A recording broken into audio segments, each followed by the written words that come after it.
Hello दोस्तों, राधे राधे। हमरा YouTube channel पे रउआ सबके स्वागत बा। रउआ सबके बीच में एगो बहुत ही प्यारा बेटी विवाह गीत लेके आइल बनी। ई गीत आप सब सुनी जा और कमेंट के माध्यम से हमके बताई जा कि ई गीत हमार आप सबके कैसन लागल। छोटी मुखिया आंगनवा हो पापा, छोटी मुखी माड़ौआ, छोटी मुखिया आंगनवा हो पापा, छोटी मुखी माड़ौआ। अरे छोटी मुखी कुसुमा हो बेटी, ढूंढे ली हो आंगनवा।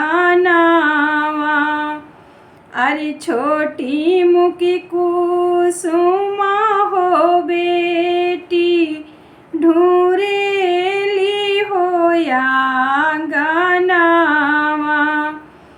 अरे ढूंढता ढूंढता हो बेटी, पापा आंगे हो गईली।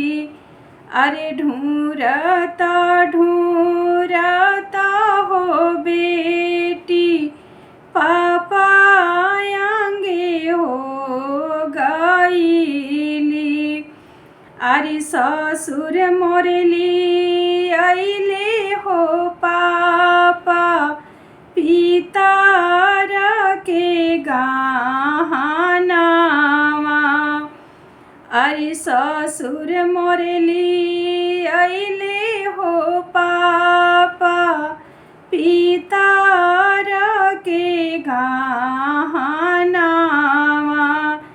अरे हंसेले कवना हो पापा, मुखे खाले हो पानावा। अरे हंसेले कवना हो पापा, मुखे खाले हो पानावा। अरे हम तो के गढ़इबो हो बेटी, सोने के हो गहनावा। अरे हम तो के गढ़इबो हो बेटी, सोने के हो गहनावा।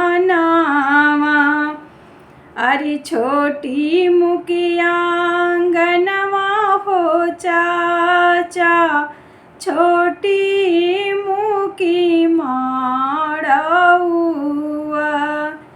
अरे छोटी मुखिया आंगनवा हो चाचा, छोटी मुखी माड़ौआ।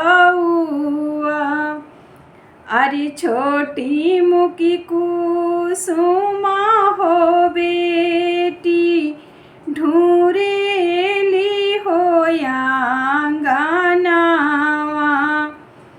अरे छोटी मुखी कुसुमा हो बेटी, ढूंढे ली हो आंगनवा।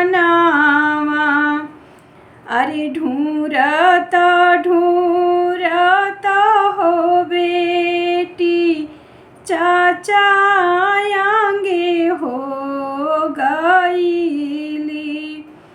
अरे ढूंढता ढूंढता हो बेटी, चाचा आंगे हो गईली। अरे चाचा अरे भसुर मोरली अइले हो चाचा, पितर के गहनावा।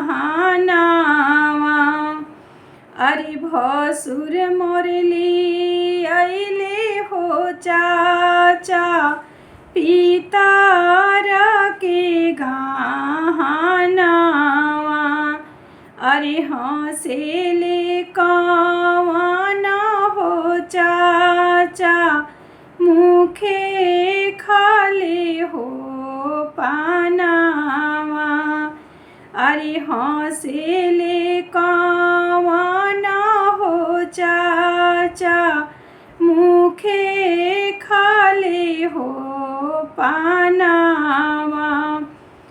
अरे हम तो के गढ़इबो हो बेटी सोना के हो गहनावा। अरे हम तो के गढ़इबो हो बेटी सोने के हो गहनावा। Thank you. ये गीत सबको ऐसे ही मिला करके गाना है, भैया फूफा मामा जो भी हैं। ये गीत आप सब लोगों को कैसी लगी कमेंट में आप लोग ज़रूर लिखिएगा।